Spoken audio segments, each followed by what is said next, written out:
to jump in today and talk about virtual reality in the classroom. My name is Monica Burns.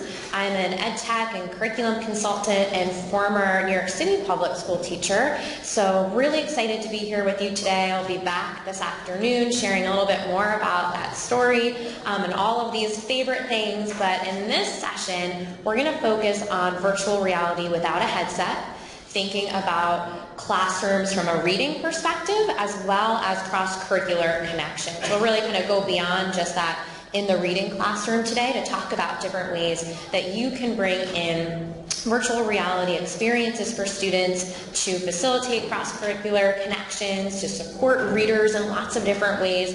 And I'm sure right from the get-go, your wheels will be spinning about things that either go along with what's happening in your day-to-day with students or in the teachers that you're supporting and their students. And so we'll go through a whole bunch of things together today. But just so you know, anytime I give out a long list, and this is kind of a listicle style presentation with some resources of favorite links and places to go and look more into some of the things we'll just touch upon today. I'm also going to give you some discussion prompts and all sorts of things that go along with what we look at together.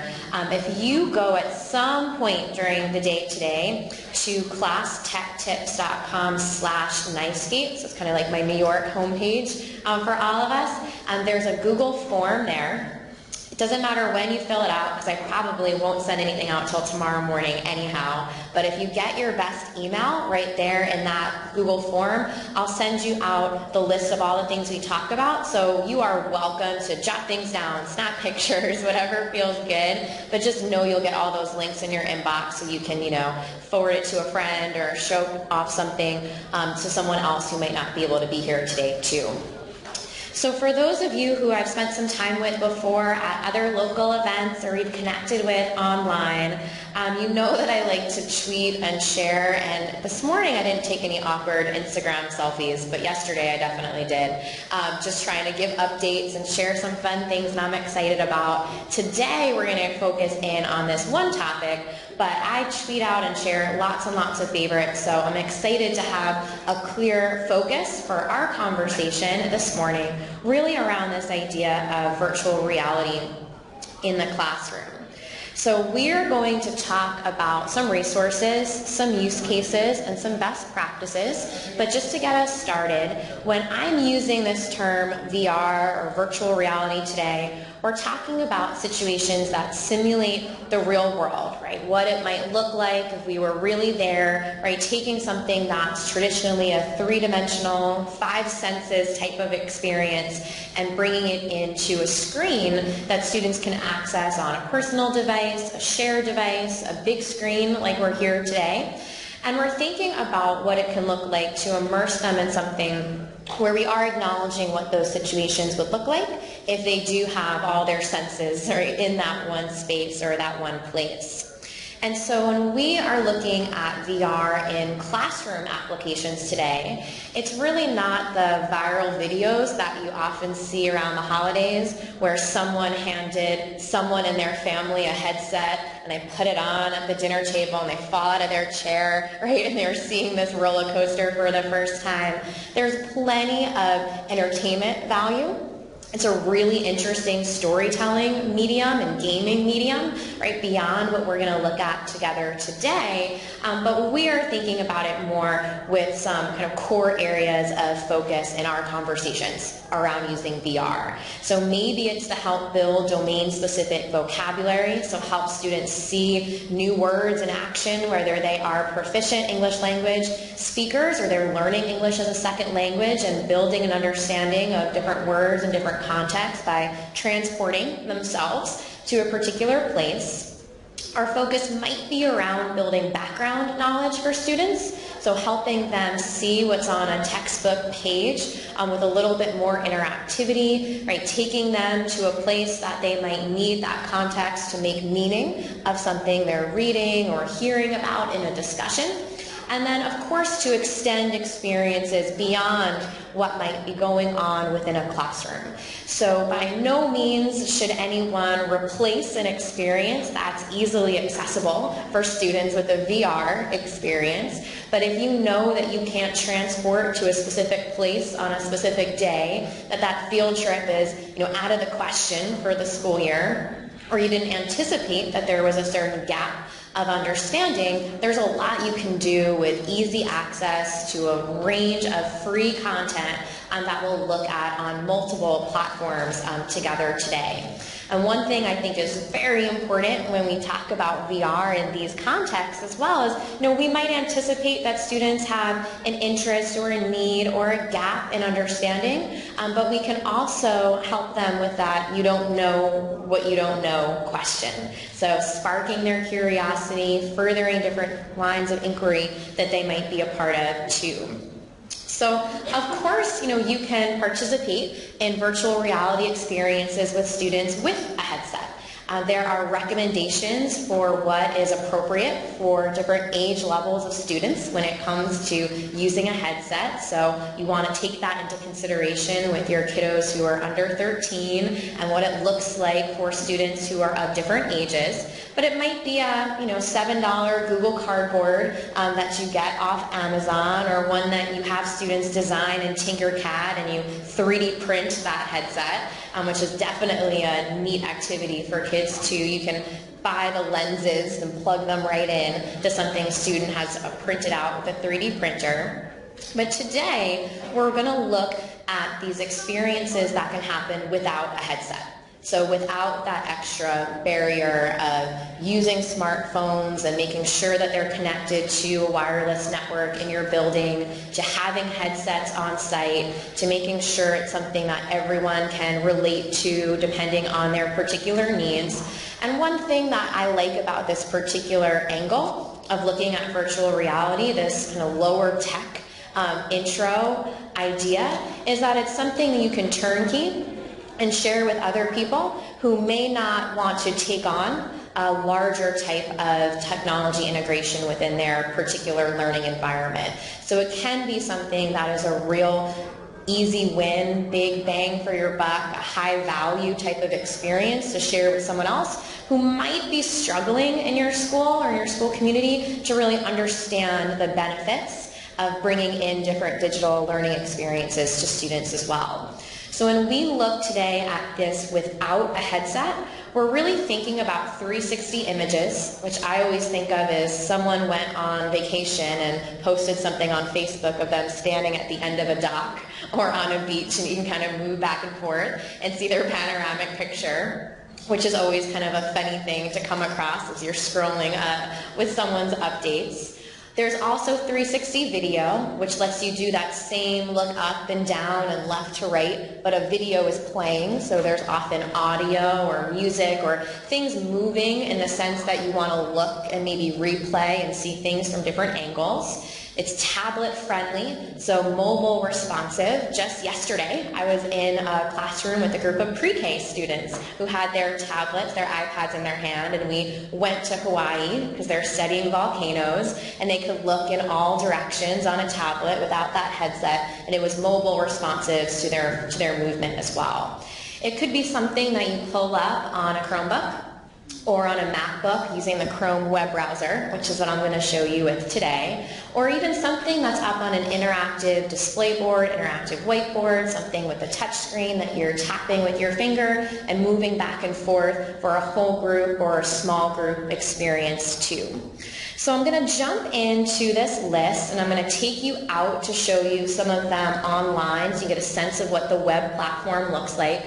I'll kind of say and shout out what the web extension is, right? So if you want to type in the URL on your own device, you're welcome to explore while I go through some of these together with us today.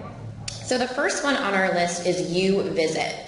So if you head to UVisit's website, you'll notice that they have a platform that gives you lots of different content, but if you add a college search or find the colleges straight from their website, you can find interactive experiences that take you on campus in lots of different schools across the nation. So if you are working with students who are looking to apply for colleges or trying to think about what is out there in terms of their choices, or if you are reading a book with students that takes place on a campus or in a certain geography and you want to make that connection, here you can access different types of experiences with walking across campus, see different buildings. There's a tour guide that pops up for you, and it even gives you the option to go from just a full screen view to a VR view where it will split the screen so that you can see things in a VR headset as well. So in the 360 experience like you see here, it'll pop up for us and jump in to all the different areas on campus so that you can take a peek. You can see I skipped right over the sign-in, so you don't have to worry about any extra logins or anything like that. I've got my volume off, but you're getting a hello tour guide, right? Just like you would be if you were on campus, with the ability to walk through, to spin around, and to go through different places and take a look, depending on how they've set it up for that particular college too. The next one on our list is the Discovery Channel's virtual reality content, which is hosted both on YouTube as well as on their website and on a dedicated mobile app.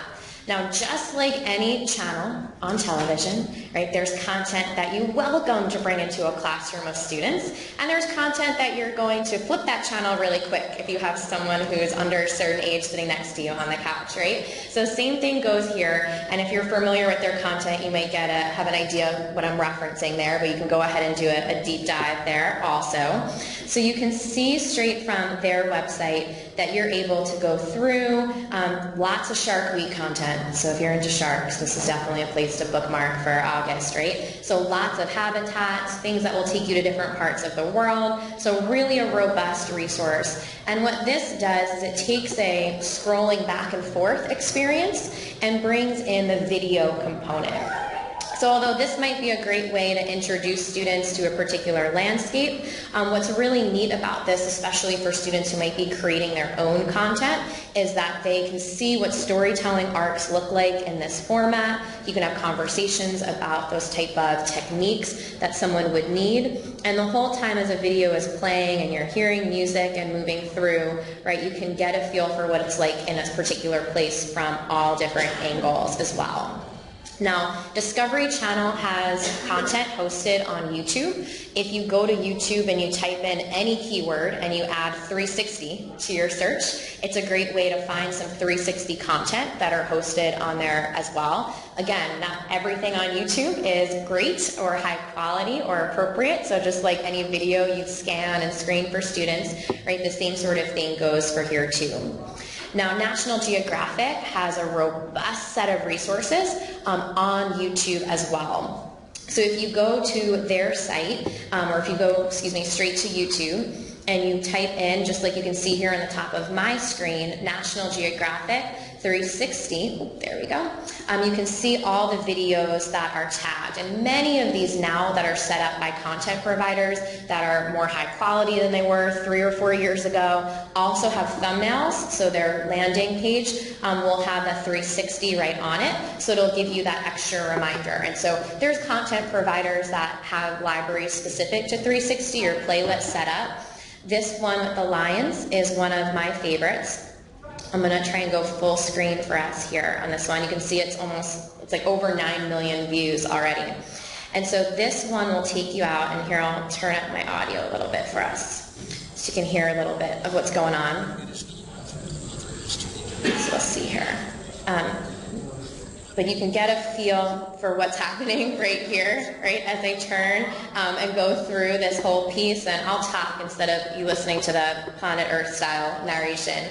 But you can get a sense here of what happens as you're looking through, right, whether you're having conversations with first graders, right, about what they see, or with 8th graders about different abiotic and biotic factors within this ecosystem. You can really pull in something pretty dynamic for your group of students too. Now, this is one that I love showing off, and over the winter time, I was doing a webinar for a group of teachers. It was like a Saturday morning. Usually I sit at my desk or my kitchen table to do this, but I was, just winter under the weather in my PJs with my computer on my lap, and was having a similar conversation and showing off this resource, and I just jumped to another part in the video, and it was all lion face, full screen, looking eye to eye at this lion, and I screamed, because that's what you do when all of a sudden there's a big lion looking at you, and I'm sure everyone at home also had the same oh no reaction, what did she just do? And so it really does become something where you're pretty immersed in this environment, right? If you allow yourself those 10 seconds to just kind of put yourself right into the story that's being presented here on the screen. What's great about something like this, and of course this is hosted here on YouTube, is that if you have your own YouTube account and you are creating playlists, maybe you're creating a playlist to share with a group of teachers that you support that are all teaching a similar content area, maybe you are teaching something and you want to create a playlist to share with families or students, even thinking forward towards the summertime of some things that you might want to have ready for them. You can pull in all of that content right there. So National Geographic, another one that I really love.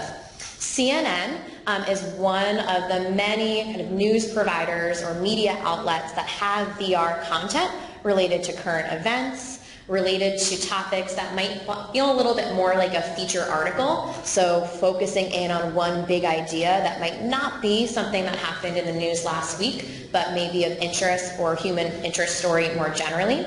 So to find their content, you can go straight to cnn.com/VR, and it will bring you out to all of their videos. The Ride to Hogwarts is probably my favorite.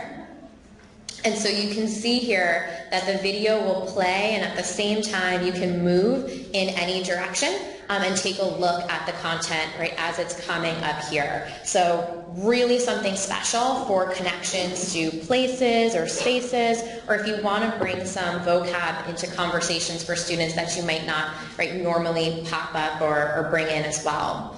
Now there are other folks who use VR cameras to capture their trips to different spaces. Maybe it's a Theta camera or Insta360. I go like this because you kind of have to hold it out here like this, or have it set someplace where it's going to get the whole vision of where you are. So VR Gorilla is one that's popular, has lots of different tours and city guides. BBC has plenty of content online as well related to different series that they have that are 360 that you can bring kids out to too. NASA has content. These are all hosted on YouTube, so doing again that 360 search, and you can see it here, I believe, on this one, on National Geographic's. If you look right next to the 215, you see how it has the 360 icon underneath it. So it's going to tag it just like it would tag a file type. So you'll be able to tell right away when you're looking for something, whether it's BBC or NASA, that it falls into that category too. If you are someone who uses Nearpod, is anyone a Nearpod user, or on and off maybe sometimes? I love Nearpod. I love that they have VR components built right into it. So within Nearpod, you can either use one of their pre-made lessons that are already set to go with different VR field trips. That's what I did yesterday with a group of pre-K students. Was I knew they were learning all about volcanoes. I found a really nice volcano lesson. I changed a couple things because I knew this audience needed a little bit of a different kind of vibe for our conversations. We weren't going to do a quiz, but we did draw pictures of volcanoes after we went on our VR field trip. Nearpod has lots of content ready to go, as well as the ability for you to pull in a VR experience within a lesson that you've either made yourself or one that you found and you want to add that in too. Where they're getting all of their VR content is from a website called 360cities.net. So this is a site that's user uploaded, so that means you want to look in every direction when you look at one of their pictures just to make sure there's nothing funny in some corner that that person didn't notice either. So there's 360 images as well as 360 videos, all from 360cities.net. Now what's great about something like this is that if you went to CNN or if you went to YouTube to try and find something, you might be a little limited in your choices because they're probably going to hit the hot topics first in terms of let's go to this place or let's go to this place. What 360cities.net is going to do for you is it's going to give you a lot more options. So if you're looking for something really specific or that you think must be way too random for someone to have invested time and energy to make a whole video and post it on a platform like YouTube, this is great to go. I encourage you to test it out. Type in someplace random that you think only you know about and no one else in the room knows about, and you'll find a lot of content as well as more like heavy-hitting touristy places too. So a favorite, totally free, and just like you can see here, it's a little small, but I've got my pointer moving around it, is that most of this content, and it's true of all the things I've shown so far, depending on your device, will have a little icon like goggles right here. And if you tap on it, it'll split the screen in half, and it's ready to be in a smartphone and in a headset, so it'll do that thing where it tricks your eyes when you look back and forth so that it lines it up just right for you. So most of the content we're looking at today is ready for that extra step with a headset, but definitely doesn't require that you use it in order to be successful. So in addition to 360cities.net, another that I like to give a shout out to is New York Times VR. They do daily 360 videos, and they have collections of videos that fall into different categories too. Same idea here, where this is content that might be very connected to something that happened last week, like a natural disaster that you want to talk to your students about, like what it looks like after an earthquake takes place, or we are trying to build some empathy and understanding about what a child in a certain part of the world might be going through right now. So that same sort of narrative of storytelling embedded with the same information they might see in a Newsella article, right? So great extension to something you might be doing more traditionally. So you can see on their website, and I'm here at their Daily 360 landing page, that there's a wide range of content, right? Some of it might be very relevant to what you're doing, some of it might not be, some of it might just be a great way to talk about the different types of features within informational text, or how do you hook someone or get them interested and excited about something. So it totally depends on what your learning goal is for these pieces. I really love their collection of the new 7 wonders of the world. This will take you out to some places that your students might be learning about in a special part of the day, whether it's the Great Wall of China or whether it's Chichen Itza or Machu Picchu. These videos are typically under that 2 to 3 minute mark, and they'll take you through this content so that you can scroll around, you can see what it would look like to get up to Machu Picchu, it'll take you to the places, and there's even text on the screen. So you can tell right now this one is a little bit of a heavier buffer for me. So if you know you're going to share specific video or content with students, you might have it on a device that's hardwired, you might have it up for a minute or two so that it buffers and is ready to go. New York Times actually has a mobile app that will let you download some of the content for offline viewing. So sometimes that's an option to consider depending on the device you're using as well. Now, in addition to the New York Times VR, probably my favorite on the list, and you'll hear me mention this a little bit more this afternoon when I talk about the Task Before Acts and some pieces around just best practices in general, is Google Cultural Institute. Now, you might have participated, or you might have a friend and family member who did this. I think it was 2 summers ago. And you'll know exactly what I'm talking about, or you'll have no idea, like right away. It's when people were posting on Facebook their picture next to a famous piece of artwork, and your aunt was like, I'm a 40% match to the Mona Lisa, and like posting it all over social media. So if you know what I'm talking about, it's the same place. If you don't, I'm really glad you missed that one, because it was like 2 weeks of real awkward family photos going across all of my feeds at least. So Google Cultural Institute is the same place. You can access it by going to Google Arts and Culture, or artsandculture.com, or I'll take that back, artsandculture.google.com, to slow it down for a moment. So that will take you out to their robust resource here, all sorts of primary source documents, all sorts of great stuff here. What I love the most and what fits into our VR piece today are the street views. These are interactive street views, similar to when you Google Maps and look at your house to make sure you're not in your pajamas taking out the garbage, or in your driveway wearing something funny, right? Same idea of being able to walk down a street. But here they're focusing in on some special places that might come up in reading, research, all sorts of cross-curricular activities that you participate in with students. And one of my favorites is the Palace of Versailles.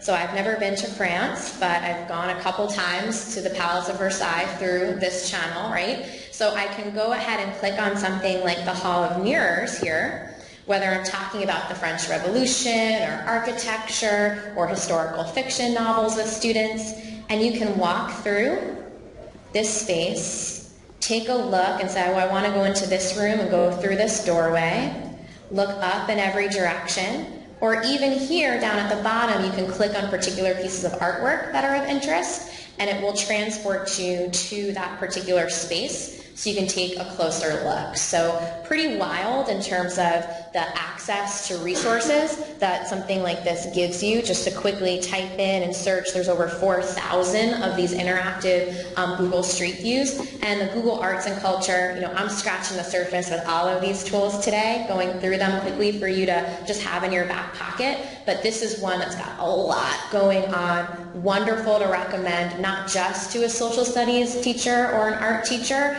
but also for someone who's trying to extend reading experiences, build some background knowledge, or if you have a group of students that have had very different life experiences, right? Half the class goes to all these museums over the summer, the other half of the class does not, right? You can bring everyone together and have some shared understanding of what a particular space looks like as well. So Google Cultural Institute, absolutely a favorite. So to finish us up today, I just want to share some prompts and ideas, and I'll make sure to email this whole list out to you as well. When we talk about these experiences and access them, right, you need to know what's out there in order to pick and choose the best one. But we also want to really focus in on the why you're bringing these in to different learning experiences as well. So yesterday, sitting around with a group of pre-K students to look at volcanoes, right, our reason was really to prepare them for a hands-on science experiment. They could see what the lava looked like in action. We could put some of our vocabulary words right into a conversation. So you might use prompts that go really around observations, which yesterday for me, right, was the big focus. What do you see here? What do you hear if you're watching a video, or think you would hear if we could see people talking right in this space? What time of day is it there? Right? How would it look different at nighttime?